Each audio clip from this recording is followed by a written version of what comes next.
this year, we have a very challenging and very difficult route. The most challenging part is the up terrain and down mainstream terrain because of river and also the surface of the old logging track that has been abandoned for I think more than 30 years.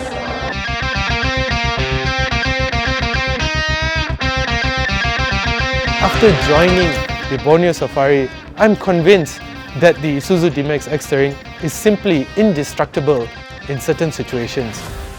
And this is something that I had experienced by myself by actually driving the car. I felt the system working and working in unison to pull the car out of some really muddy situations that you cannot actually believe. And what I am bringing back is a lifetime of memories.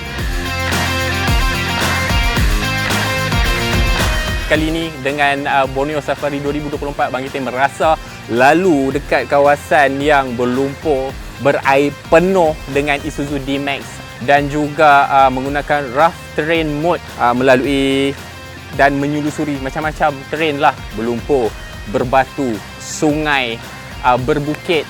Best, tak tahu nak cakap macam mana, rasanya puas hati. Kalau ada duit, nak beli Isuzu, confirm.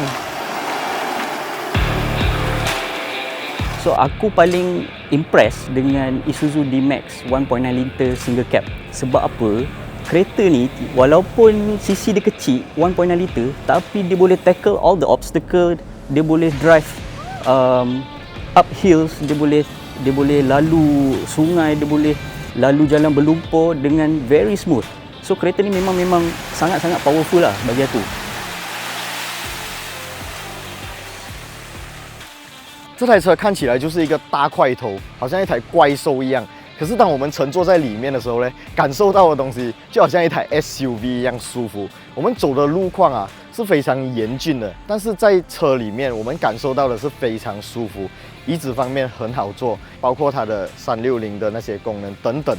在这7、8天接触下来，我真的很喜欢这辆车，我对它的评价也非常的高。 So, I memang sangat-sangat suka kereta macam ni. Lepas tu lasak macam mana dia tempuh setiap segala halangan dengan segala mode yang baru, 360 camera. So, kalau untuk I personally, I perempuan, I of course akan beli kereta 4x4 Isuzu. With the latest Isuzu D-Max X-Terrain 3.0, I'll tell you it's technology to the advance. Drive and tested with the rough terrain, with the hill descent, and of course with its safety features, it makes Borneo Safari an easy breezy task to achieve. And I think this year has a good mixture of very rough terrain to leisure driving, bringing you up mountains, into ditches, over rivers. Each one of it was successfully conquered by the convoy from Isuzu.